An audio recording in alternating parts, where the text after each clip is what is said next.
Hi friends, ఎలా ఉన్నారు అందరూ? నేను బాగున్నాను. మీరందరూ కూడా బాగుండాలని కోరుకుంటున్నాను. ఈరోజు మన వీడియో వచ్చేసరికి ర్యాండమ్ వ్లాగ్ అనమాట. చూశారు కదా తిరుపతిలో క్లైమేట్ ఎంత బాగుందో. క్లైమేట్ ఇలా ఉన్నప్పుడు నేను ఎప్పుడూ కూడా టెర్రస్ పైకి వెళ్ళి కనీసం 10 to 15 minutes అయినా మార్నింగ్ అయితే టైం స్పెండ్ చేస్తాను. చాలా పీస్ఫుల్గా ఉంటుంది. ఆ కొండల్ని చూస్తుంటే మనం కూడా కొండపైన ఉన్న ఫీలింగే వస్తుంది. నేను వెళ్ళేది కాక మా హస్బెండ్ని కూడా లాక్కెళ్తాను. రోజులానే మార్నింగ్ లేచి ఫస్ట్ అయితే బయట ఊడ్చేసుకుని తుడుచుకుని ముగ్గు పెట్టేసుకుంటున్నాను. నేను ఇది మార్నింగ్ రొటీన్ అని చెప్పి ఆల్రెడీ ఒక షార్ట్లో పోస్ట్ చేశాను. మీలో ఎవరన్నా చూడకపోతే ఒకసారి చూడండి. ఇంకా ఫస్ట్ అయితే తుడుచుకుని ముగ్గులేసేసుకుంటున్నాను. అలానే మన వీడియోస్ని చాలామంది 90% పీపుల్ సబ్స్క్రైబ్ చేసుకోకుండా చూస్తున్నారు. ప్లీజ్ సబ్స్క్రైబ్ చేసుకుని చూడండి. మీరు సబ్స్క్రైబ్ చేసుకుని చూడటం వల్ల నాకు కూడా కొంచెం మోటివేటింగ్గా అనిపిస్తుంది. మంచి మంచి వీడియోస్ పెట్టాలనిపిస్తుంది. చూస్తున్న వాళ్ళే మళ్ళీ వచ్చి చూస్తున్నారు కానీ సబ్స్క్రైబ్ మాత్రం చేసుకోవట్లేదు. ప్లీజ్ సబ్స్క్రైబ్ అయితే చేసేసుకోండి. ఇంకా కొంచెం ఫ్రెష్ అయిపోయి వాకింగ్కి అయితే బయటికి వెళ్ళిపోతున్నాము. ఈరోజు వాకింగ్కి కేవీఎస్ స్పోర్ట్స్ పార్క్కి వెళ్తున్నాము. లాస్ట్ టైం ఒక షార్ట్లో చూపించాను కదా, ఈ పార్క్ చాలా బాగుంది అని చెప్పి. చాలా ప్రశాంతంగా అనిపిస్తుంది. ఇంకా ఈరోజు కూడా వాకింగ్కి అయితే ఇక్కడికి వచ్చేసాము. ఇదే అన్నమాట పార్క్ ఎంట్రన్స్. ఈరోజు కొంచెం వాకింగ్ ఎక్కువసేపే చేసాము. అలసిపోయాను అనమాట. చూసారు కదా, స్వెట్టింగ్ వచ్చే వరకు వాకింగ్ అయితే చేశాను. మార్నింగ్ అయితే చలేస్తుంది అని చెప్పి స్వెటర్ వేసుకుని వెళ్ళాం, కానీ అక్కడ వాకింగ్ చేసేసరికి బాగా చెమటలు పట్టేసినాయి. ఇక్కడ ఈ పార్క్లో దశావతారాలు ఉంటాయి అన్నమాట. నేను తిరుపతిలో చాలా చోట్ల కూడా దశావతారాల బొమ్మలు ఇలా చూస్తూ ఉన్నాను. అండ్ గోడల మీద కూడా పెయింటింగ్స్ కూడా వేస్తూ ఉన్నారనమాట. చాలా బాగుంటుంది. ఇవంతా కూడా ఐరన్తో తయారు చేసినవి.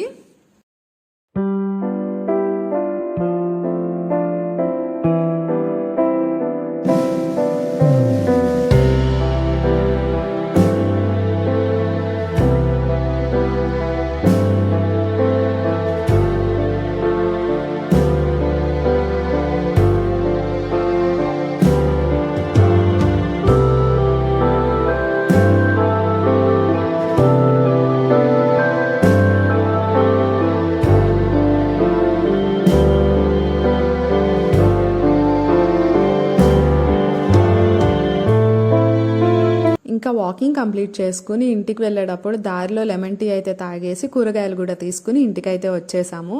ఇంటికి రాగానే డ్రెస్ చేంజ్ చేసుకుని మళ్ళీ కిచెన్లోకి వచ్చేసాను. మామూలుగా అయితే వాకింగ్కి వెళ్ళి వస్తే స్నానం చేసిన తర్వాతే కిచెన్లోకి అయితే వస్తాను. కానీ ఈరోజు టైం అయిపోతుంది, మా హస్బెండ్ ఆఫీస్కి వెళ్ళాలి అని చెప్పి ఇంకా బ్రేక్ఫాస్ట్ చేయాలని చెప్పి కిచెన్లోకి అయితే వచ్చేసాను. ఇంకా ఫస్ట్ అయితే స్టవ్ క్లీన్ చేసుకుంటున్నాను. నార్మల్గా నైటే క్లీన్ చేసుకుంటాను, కాకపోతే పొద్దున్న లేచిన తర్వాత కూడా ఒకసారి తడి క్లాత్తో తుడుచుకుంటే కొంచెం నాకు వంట స్టార్ట్ చేయడానికి పాజిటివ్గా అనిపిస్తుంది అనమాట. మొత్తం క్లీన్ చేయను, ఓన్లీ స్టవ్ వరకు క్లీన్ చేసుకుంటాను. ఇది వచ్చేసరికి సాటర్డే రోజు తీసిన వ్లాగ్ అనమాట. ఇంకా స్టవ్ క్లీన్ చేసుకుని బ్రేక్ఫాస్ట్కి అయితే రెడీ చేసుకుంటున్నాను. ఈరోజు బ్రేక్ఫాస్ట్ వచ్చేసి రాగి జావతో పాటు కొన్ని డ్రై ఫ్రూట్స్ కూడా తినేద్దాం అనుకుంటున్నాము. మామూలుగా ఈరోజు ఇడ్లీ దోశ బ్యాటర్స్ ఏమి ఇంట్లో లేవన్నమాట. ఇంకా రాగి జావ అయితే హెల్త్కి మంచిది, అలానే త్వరగా కూడా అయిపోతుంది కదా అని చెప్పి రాగి జావ చేసుకుంటున్నాను. రాగి జావని నైటే చేసుకుని ఒక మట్టి పాత్రలో ఫెర్మెంట్ చేసుకుని మార్నింగ్ తాగితే మంచిది అని చెప్పి నేను ఈ మధ్య చాలా వీడియోస్లో చూస్తున్నాను. అయితే నేను కూడా ట్రై చేద్దాం అనుకుంటున్నాను. ఈసారి బయటికి వెళ్ళినప్పుడు ఎక్కడన్నా మట్టి పాత్రలు కనిపిస్తే నేను కూడా తెచ్చుకుని ట్రై చేసి ఎలా ఉంది అనేది. ఇక్కడ నా చేతిలో గ్లూకోన్-డి డబ్బా ఉంది కదా, ఇది గ్లూకోజ్ అనుకోవద్దు. మా హస్బెండ్ కూడా వచ్చి ఏంటి గ్లూకోజ్తో ఏం చేస్తున్నావు అని అడుగుతున్నారు. ఆ డబ్బానే గ్లూకోన్-డి డబ్బా, లోపల ఉన్నది రాగి పిండి. ఇంకా వాటర్ అయితే బాయిల్కి పెట్టేసి సపరేట్గా ఒక 2 tablespoons రాగి పిండిని తీసుకుని కొంచెం వాటర్ వేసుకుని సపరేట్గా మిక్స్ చేసుకుంటున్నాను. ఎందుకంటే డైరెక్ట్గా పిండి వేస్తే అందులో ఉండలు కట్టేస్తుంది అని. ఉండలు కట్టేస్తే మనం తాగేటప్పుడు అంత బాగోదు, పైగా ఉడకదన్నమాట. ఇంకా ఈరోజు ఇక్కడ బ్రేక్ఫాస్ట్ చేస్తున్నంతసేపు మా హస్బెండ్తో కబుర్లు చెప్తూనే ఉన్నాను. ఇక్కడ రా క్లిప్స్ యాడ్ చేద్దాం అనుకున్నాం, కానీ వాయిస్ అయితే సరిగ్గా క్లారిటీ లేదనమాట. అందుకే వాయిస్ ఓవర్ ఇస్తున్నాను. ఇక్కడ ఏం మాట్లాడుకుంటున్నామంటే, మేము ఎప్పుడు కూడా ఫ్రూట్స్ తిందాము అని చెప్పి తెచ్చుకుంటాము, కానీ అవి అట్లనే ఉంటాయి అనమాట. ఎందుకో ఫ్రూట్స్ అంత ఇష్టం ఉండదు, కానీ ఈ మధ్య ట్రై చేస్తున్నాము. నేనేమో మా హస్బెండ్ అరుస్తున్నాను, తినొచ్చు కదా, వేస్ట్ అయిపోతున్నాయి, ప్రతిసారి పడేయడమే అవుతుంది అని. మా హస్బెండ్ ఏమో నువ్వు తినొచ్చు కదా అని చెప్పి రివర్స్లో నన్ను అంటున్నారు. అవును, సంక్రాంతి వస్తుంది కదా, ఇంట్లో క్లీనింగ్ అందరూ స్టార్ట్ చేసుకున్నారా? నేనైతే ఇంకా స్టార్ట్ చేయలేదు. న్యూ ఇయర్ అయిపోయిన తర్వాత ఒకేసారి మొత్తం క్లీన్ చేసుకుని ఈసారి సంక్రాంతికి అమ్మ వాళ్ళ ఇంటికి వెళ్దాం అనుకుంటున్నాము. ఈసారి కాదు, ఎప్పుడూ వెళ్తాము. కాకపోతే ఈసారి నాకు స్కూల్ పిల్లలకి ఇచ్చినట్లు ఒక 1 వీక్ హాలిడేస్ అయితే తీసుకుని అమ్మ వాళ్ళ ఇంటికి వెళ్తున్నాను. ఇంకా ఈ రాగి జావలోకి బెల్లం పౌడర్ వేసుకుంటున్నాను. బెల్లం పౌడర్ నేను ఎప్పుడు కూడా ప్యాకెట్స్ తెచ్చుకుంటాను, లేదా ఇలా బెల్లం తెచ్చుకున్నా కూడా అలా పౌడర్ చేసుకుని స్టోర్ చేసుకుంటాను. ఎందుకంటే రెగ్యులర్గా మనం ఏదైనా రెసిపీస్లోకి వాడుకోవాలి అంటే ప్రతిసారి కూర్చుని తురుముకోవాలి అంటే టైం పడుతుంది కదా, అందుకని చెప్పి ఇలా పౌడర్ చేసుకుని పెట్టుకుంటాను. సో చేసుకునేటప్పుడు ఏంటంటే ఈజీగా అయిపోతుంది అని చెప్పి రాగి జావని సిమ్లో పెట్టేసుకుని ఇక్కడ నేను ఉసిరికాయలతో జ్యూస్ అయితే ప్రిపేర్ చేసుకుంటున్నాను. ఇద్దరికి కలిపి 3 ఉసిరికాయలు అయితే సరిపోతాయి, మీడియం సైజ్వి. మనం ఏదైనా సరే డైలీ తాగాలి అంటే తాగలేం కదా, ఈ ఉసిరికాయ జ్యూస్ కూడా అంతే. 15 డేస్ తాగాలి అని చెప్పి అనుకున్నాను, కాకపోతే ఒక 10 డేస్కే అయిపోయింది, ఇంకా ఆపేసాను కూడా. ఎందుకంటే తెచ్చుకున్న ఉసిరికాయలన్నీ పాడైపోయినాయి, మళ్ళీ తెచ్చుకుని మళ్ళీ స్టార్ట్ చేస్తాను. ఇదైతే మన హెయిర్కి కానీ లేదు మన స్కిన్కి కానీ చాలా మంచిది, అలానే ఇమ్యూనిటీ బూస్టర్గా కూడా పనిచేస్తుంది.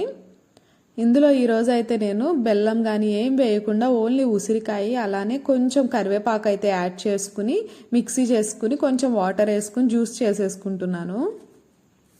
నేను చిన్న షార్ట్ గ్లాస్లో తాగుతున్నాను కాబట్టి కొంచెమే వాటర్ వేసుకుంటున్నాను. మీరు కావాలి అంటే ఎక్కువ కూడా యాడ్ చేసుకోవచ్చు. నేను ఈసారి ఉసిరికాయల్ని పౌడర్ చేసుకుని పెట్టుకుందాం అనుకుంటున్నాను, ఎక్కువ రోజులు స్టోర్ ఉండేలాగా.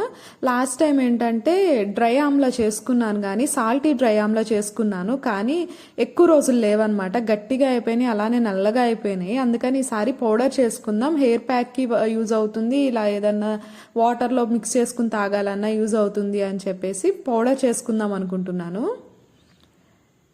ఇంకా ఇక్కడ ఈరోజు సాటర్డే కాబట్టి బెడ్షీట్స్ అన్నీ కూడా మెషిన్లో వేసేస్తున్నాను. ఎవ్రీ సాటర్డే బెడ్షీట్స్ అయితే వేస్తాను. ఇలా బట్టలు అయినాయో లేదో ఈరోజు అయితే పవర్ కట్ అయిపోయింది. ఇంకా బట్టలు వేసేసి ఇల్లు అయితే ఊడ్చుకుని తుడిచేసుకుంటున్నాను. ఈ రోజు అయితే పని చాలా చాలా లేట్గా అయిపోయింది. మా హస్బెండ్ అయితే ఇంకా బ్రేక్ఫాస్ట్ కంప్లీట్ చేసుకుని ఆఫీస్కి వెళ్ళిపోయారు. నేనైతే ఇంకా తినలేదు, ఒకేసారి ఊడ్చుకుని కొంచెం ఫ్రెష్ అయ్యి తిందామని చెప్పేసి. నాకు ఈరోజు బ్రేక్ఫాస్ట్ అయ్యేసరికి 11 దాటిపోయింది.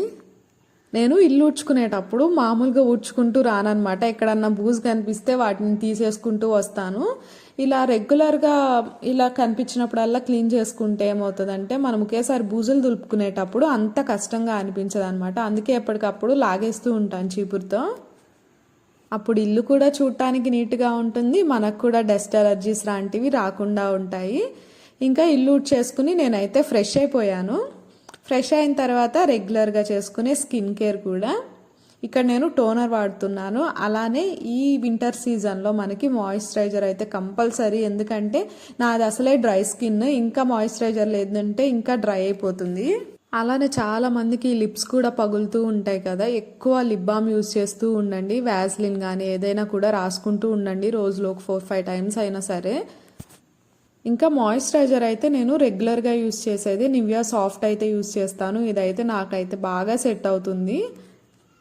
వింటర్ సీజన్ కాబట్టి కొంచెం ఎక్కువే అప్లై చేసుకుంటాను. ఇంకా స్టిక్కర్ పెట్టుకుని మళ్ళీ కిచెన్లోకి అయితే వచ్చేసాను. నేను బ్రేక్ఫాస్ట్ చేయలేదు కదా, ఇంకా నేను కూడా తినడానికి తెచ్చేసుకుంటున్నాను. నేను తినే టైంకి కొంచెం చల్లగా అయిపోయింది, అలానే గట్టిగా కూడా అయిపోయింది.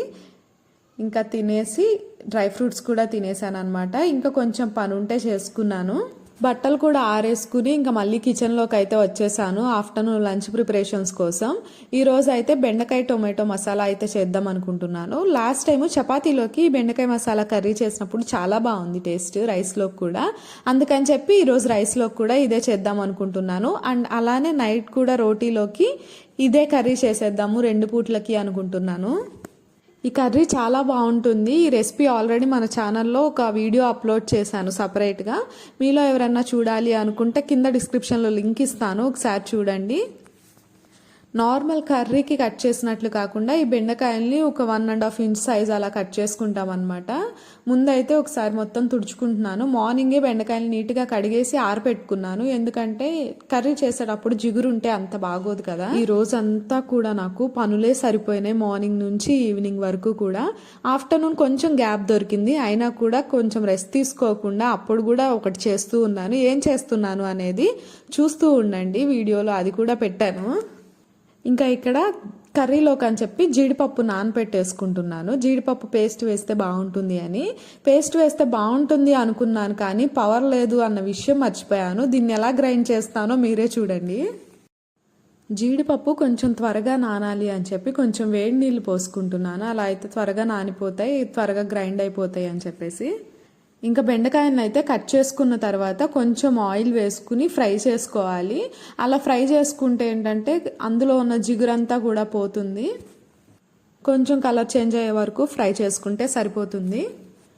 బెండకాయలు ఫ్రై చేసుకుంటూనే నేను ఆనియన్స్ అలానే టొమాటో కూడా కట్ చేసుకుంటున్నాను. ఒక 4 టొమాటోలు అయితే సరిపోతుంది. కొంచెం గ్రేవీ ఎక్కువ కావాలి అంటే 1-2 ఎక్కువ కూడా వేసుకోవచ్చు.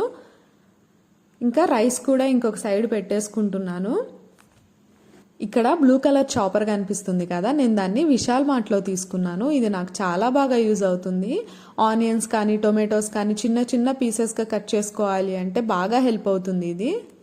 నేను ఎప్పుడైనా ఎక్కువ ఆనియన్స్ ఉన్నప్పుడు కూడా ఇంకా ఇందులోనే వేసుకుని కట్ చేసుకుంటున్నాను. కాకపోతే ఏంటంటే ఆనియన్ని ఒక 4 పీసెస్గా కట్ చేసుకుని వేసుకుంటే త్వరగా కట్ అవుతుంది అన్నమాట. ఇందులో వచ్చే బ్లేడ్ చాలా షార్ప్గా ఉంటుంది, సో ఈజీగా కట్ అయిపోతుంది. అలానే చిన్న చిన్న పీసెస్గా కూడా కట్ అయిపోతాయి.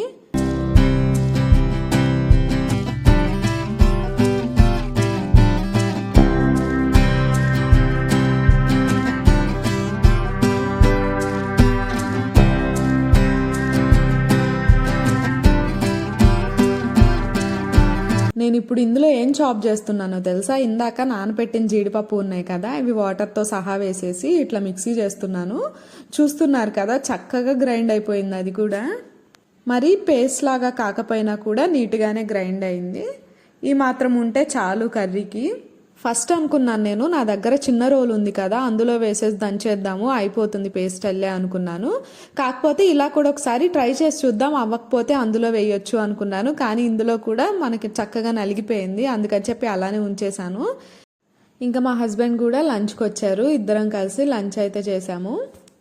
కర్రీ టేస్ట్ అయితే అద్దరిపోయింది. ఇంకా ఈరోజు ఇంకేం కర్రీస్ కానీ సాలెడ్స్ కానీ ఏం తీసుకోలేదు, ఓన్లీ కర్రీ వైట్ రైసే అనమాట. ఇంకా లంచ్ చేసిన తర్వాత రేపటి కోసం అని చెప్పేసి పెసరపప్పు నానబెడుతున్నాను, పెసరట్టు కోసం అని. పెసరపప్పు అలానే కొంచెం మినప్పప్పు కొంచెం బియ్యం కూడా వేసుకుని నానబెట్టేసుకుని నైట్ అయితే గ్రైండ్ చేసుకుంటాను. ఇందాక చెప్పాను కదా, ఆఫ్టర్నూన్ కొంచెం ఖాళీ దొరికింది, కానీ ఖాళీగా ఉండకుండా నేను చేసిన పని ఇదే అన్నమాట. ముగ్గులు వేసుకున్నాను, ఎందుకంటే సంక్రాంతి వస్తుంది కదా, అందుకే ముగ్గులు నేర్చుకుని ఇక్కడ ముందు పేపర్ మీద వేసుకుని తర్వాత వాటిని వేస్తూ ఉంటాను రోజుకొకటి. ఇంకా ఇది వచ్చేసరికి నైట్ అన్నమాట. ఇంకా చపాతీ కోసం అని చెప్పేసి పిండి కలిపేస్తున్నాను. ఎటు మార్నింగ్ చేసిన కర్రీ ఉంది కాబట్టి కర్రీ చేసే పని కూడా లేదు. నాకు అంతకుముందు చపాతీ తినడం ఇష్టం కానీ చేయడం అస్సలు ఇష్టం ఉండేది కాదు, ఎందుకంటే నాకు చేయడం సరిగ్గా రాదనమాట. రౌండ్ షేప్లోకి రాదు, చేసినవి కూడా విరిగిపోతూ ఉండేవి, పిండి కలపడం కూడా సరిగ్గా వచ్చేది కాదు, అందుకే అసలు చెయ్యాలనిపించేది కాదు. కానీ ఇప్పుడు నేను పర్ఫెక్ట్ అయిపోయాను. పర్ఫెక్ట్ అంటే మరీ పర్ఫెక్ట్ కాదు, కాకపోతే చపాతీని అయితే చేయగలుగుతున్నాను. మరీ అంత రౌండ్గా కాకపోయినా ఇప్పుడు రెగ్యులర్గా చేస్తున్నాను కాబట్టి బాగానే వస్తున్నాయి. ఇంకా చపాతీ పీట మీద కన్నా కూడా ఈ సిలికాన్ మ్యాట్ మీద చేస్తుంటే చపాతీలు చాలా నీట్గా వస్తున్నాయి. ఇంకా ఇక్కడితో ఈ డే అయితే కంప్లీట్ అయిపోయింది. ఇంకా వీడియోని ఇక్కడితో ఎండ్ చేస్తున్నాను. వీడియో నచ్చినట్లయితే please do like, share and subscribe to Jodi vlogs and don't forget to press the bell icon for further updates. Thank you for watching. Bye.